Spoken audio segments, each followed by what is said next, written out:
menjadi data yang akurat dan valid. Nah, data yang bersumber dari lembaga aplikasi Sidari, sistem informasi data cek dptonline.kpu.go.id. Halo teman-teman pemilih, kita berjumpa kembali dengan podcast KPU Sika Menyapa.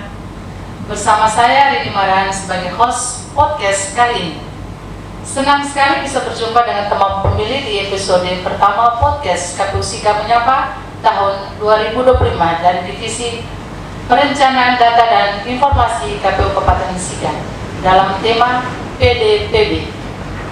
Apa itu PDPB? Nah, nanti akan dijelaskan secara detail oleh narasumber kita yang pastinya sangat informatif.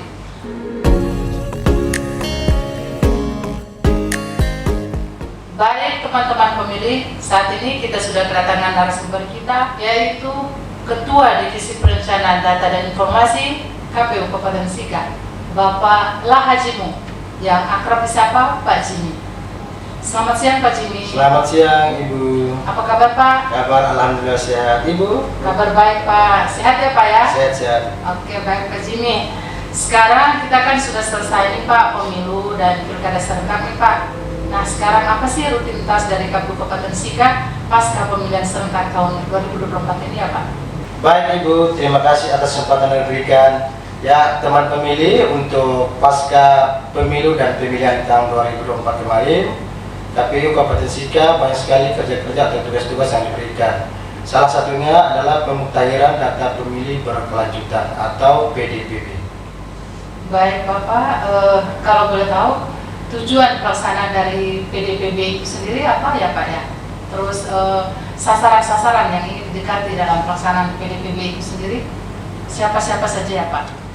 Jadi teman pemilih, tujuan dari PDPB ini adalah memelihara dan memperbaharui DPT pemilu dan atau pemilihan kepala daerah terakhir secara berkelanjutan untuk menyusun DPT pemilu dan pemilihan untuk selanjutnya. Untuk sasaran PDPB, yang pertama itu warga negara Indonesia yang berada di dalam negeri maupun di luar negeri.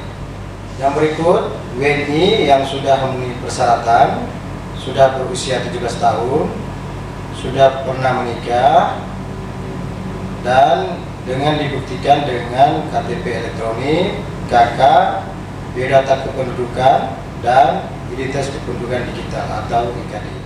Yang berikutnya, tidak sedang dicabut hak politiknya berdasarkan putusan pengadilan yang berkekuatan hukum tetap, dan yang terakhir, tidak sedang menjadi anggota TNI maupun Polri. Baik teman pemilih, itu tadi penjelasan dari Pak Jimmy terkait tujuan dan sasaran dari PDPB ya. Teman pemilih juga pasti penasaran dan pengen tahu nih Pak, siapa sih yang melaksanakan atau penyelenggara? Siapa sih penyelenggara PDPB itu sendiri Pak?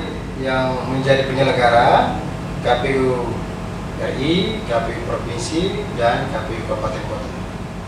Oh ya, oke Pak. Baik, jadi yang melaksanakan atau yang menjadi penyelenggara itu yaitu KPU, KPU Provinsi, dan KPU Kabupaten Kota ya Pak ya? Ya. Oke, baik.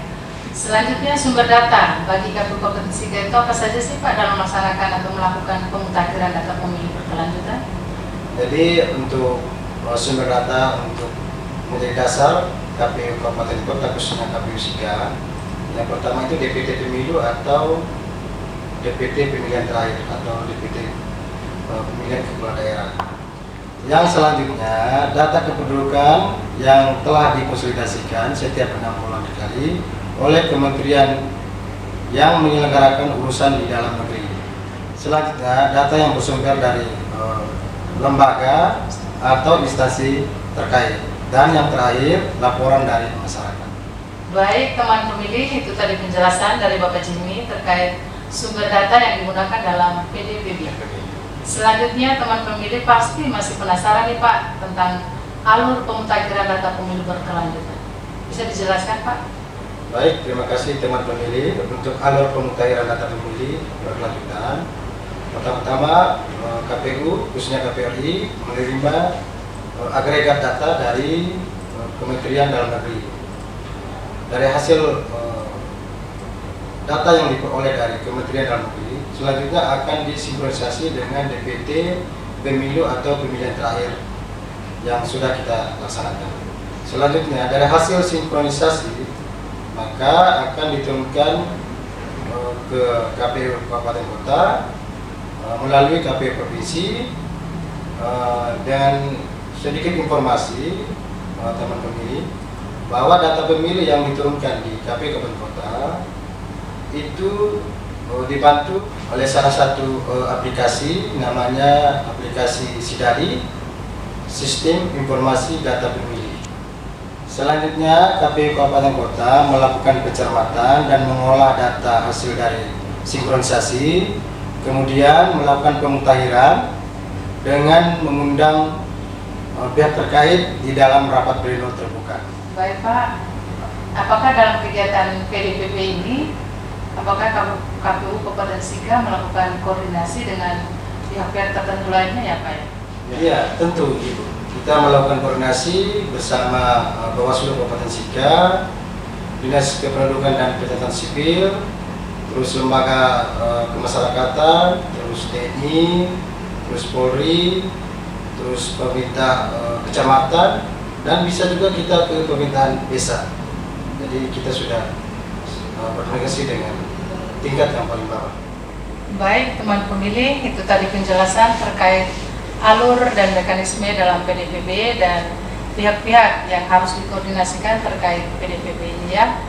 Selanjutnya Pak Jimmy, jika teman-teman pemilih mau mengetahui tentang apakah sudah terdaftar sebagai pemilih, teman-teman pemilih bisa dapat cek di mana ya Pak? Dan mungkin teman pemilih penasaran nih mau mengetahui jumlah DPT terbaru terupdate sekarang Pak. Itu kira-kira teman pemilih dapat cek sendiri di mana ya Pak? Baik teman pemilih, untuk mengecek apakah teman pemilih sudah terdaftar di DPT dengan cara cek DPT online.kpu.go.id, dan selanjutnya jika teman pemilih ingin mengetahui jumlah DPT terakhir KPU Kabupaten Sika, maka teman-teman bisa masuk di laman atau media sosial KPU Sika, ataukah teman-teman bisa datang di kantor KPU Sika yang bukanya setiap hari Senin sampai hari Jumat dari jam 8 sampai jam 16.00. Mungkin hanya itu informasi yang saya bisa sampaikan. Oke Pak, nah pertanyaan terakhir nih Pak, bagaimana sih caranya kalau kita mau mengajukan laporan bagi orang yang sudah meninggal atau yang pindah domisili Pak? Baik Ibu, untuk teman pemilih yang ada keluarga yang meninggal atau berubah status, misalnya dari luar ke dalam atau dari pindah dari dalam keluar, bisa mendatangi kantor KPU. Baik Pak Jimmy, kita sudah di sesi terakhir nih Pak. Terima kasih Pak sudah bersedia hadir dan sudah memberikan informasi yang berguna untuk podcast kita pada hari ini. Baik, selanjutnya mungkin ada closing statement dari Pak Jimmy untuk teman-teman pemilih Pak, silakan. Ya baik, untuk teman pemilih, kami dari KPU Sika mengharapkan untuk bisa memberikan informasi terkait ada keluarga yang meninggal dunia atau yang pindah keluar atau pindah masuk, untuk bisa mengajukan atau mendatangi kantor KPU Sika. Selanjutnya Bapak Ibu bisa membawa dokumen berupa akta kematian atau surat keterangan kematian dari desa atau kelurahan, untuk bisa menjadi dasar kami untuk bisa mentemeskan atau merubah data atau ada pemilih baru yang ingin kita masukkan di DPT. Mungkin harapan kami dari KPU Sika untuk sama-sama kita mengawal proses pemutahiran data pemilih berkelanjutan sehingga PDPP ini menjadi data yang akurat dan valid. Baik Pak Jimmy, terima kasih atas closing statementnya. Terima kasih juga kepada teman-teman pemilih yang sudah terus bersama podcast KPU Sika Menyapa. Tetap sehat dan semangat buat kita semua. Tetap ikuti podcast KPU Sika Menyapa dan jangan lupa like, comment, and subscribe. Podcast KPU Sika Menyapa, bicara kepemiluan dibikin asik-asik.